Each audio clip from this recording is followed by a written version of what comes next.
Hello everyone, and welcome back to another video where I will give you tips to make life that little bit easier in Albion.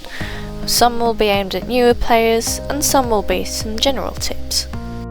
And so my first tip is that solo dungeons close after 90 seconds. This tip won't matter so much if you're just doing yellow zone dungeons, as you don't have the risk of losing your gear. However, if you're in a full loot PvP zone, such as the red zone or black zone, then this tip will be particularly helpful.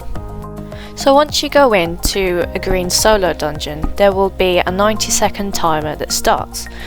Once this timer is up, the entrance will close from the outside world, and this means that no one else can come into your dungeon. Although it is also important to note that if you're inside a solo dungeon and you're waiting for the timer, if someone else comes in and goes back out, then that resets the timer.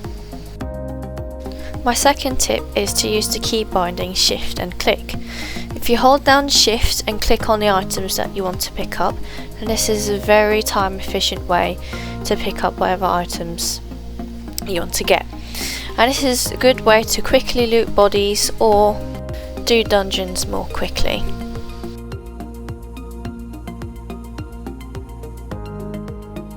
My third tip is to beware of potato guilds. These type of guilds usually spam invites to newer players in starter areas. And potato guilds are basically guilds that have really high tax. They take advantage of newer players not knowing the game mechanics. So these guilds would usually have lots of players, a high tax, and usually but not always a guild master that has much higher fame than anyone else.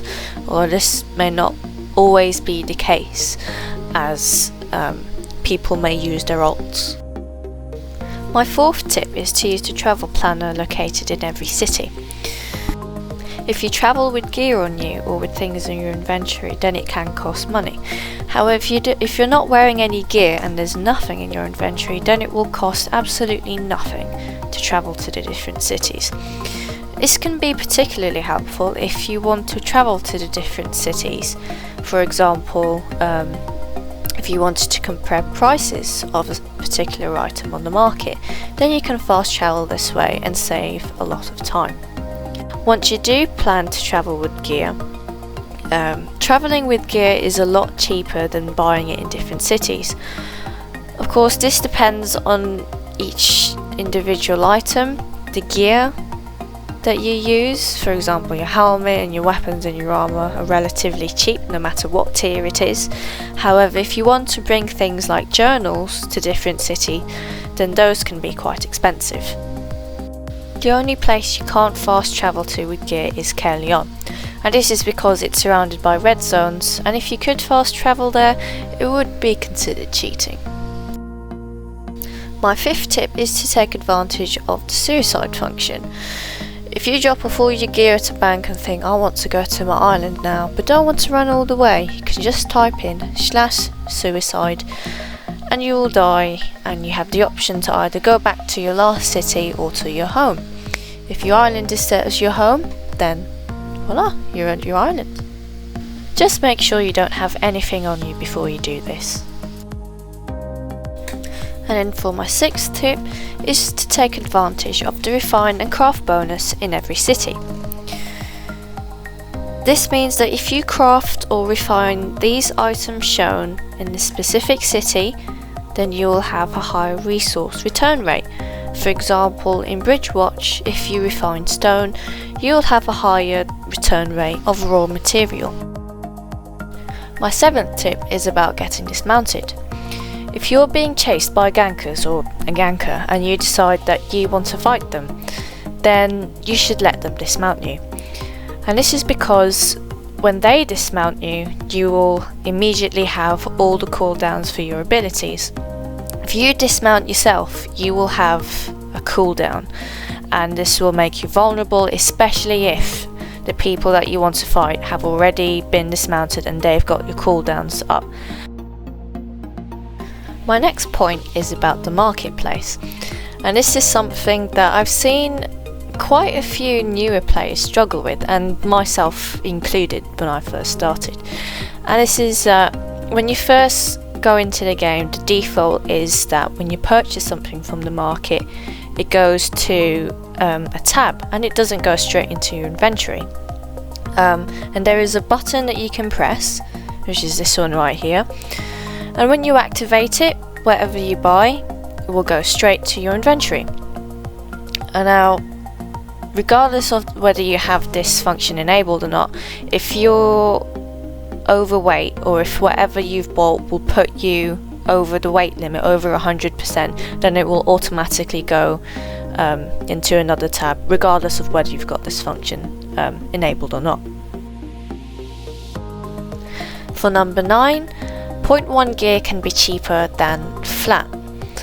And basically what I mean by this is that if you want to get a T5 crossbow, over here it'd be about 5k. If you wanted to get 4.1, which would be the equivalent of T5, it's only about 2k, which is cheaper. The IP difference between a flat 5 and a 4.1 will vary slightly, and the flat 5 will be a little bit higher, but in instances where you want to keep the cost of your gear as low as possible, for example corrupted dungeons, then this can be a good way to lower the cost of your set. Tip number 10 is about fishing. Fishing is a unique gathering profession, and the mechanics differ slightly from other gathering professions. For example, with fishing, it is the only gathering profession that you can actually power level, and you do this by eating fish. You do need to make sure though that you have at least one level in your fishing profession, so go out and catch fish until you're level 1, at least level 1 fisherman. This way, whenever you eat a fish, it will contribute to your fisherman fame. So like when you go into a solo dungeon and eat the fish for the health regen, that will count towards your fisherman fame. And finally, my last tip is about staying safe with faction outposts. In this video you can see that I am flagged red, however I do not have outlaw, and this is because I haven't attacked anyone since flagging red. The outlaw status is basically if you're flagged red and you attack someone, you get about a 2 or 1.5 minute debuff, and that debuff is very important for this tip. As you can see, I will run towards a Limhurst flagged outpost and the guards will not attack me. However, they will attack the red that is following me, and that is because he has outlaw. I do not, so I am safe inside of the outpost. And this applies whether you are flagged red or flagged blue, in yellow zone or red zone. If you go to a faction outpost, or if you're getting chased by someone, a safe bet is to go to a faction outpost. Even if they do not have outlaw, as soon as they start attacking you, if they do, they will have the outlaw debuff and the guards will attack them for you. And that's it for today's video. I hope you learned something new and enjoyed the video. Comment if you'd like to see something specific, and I'll see you next time.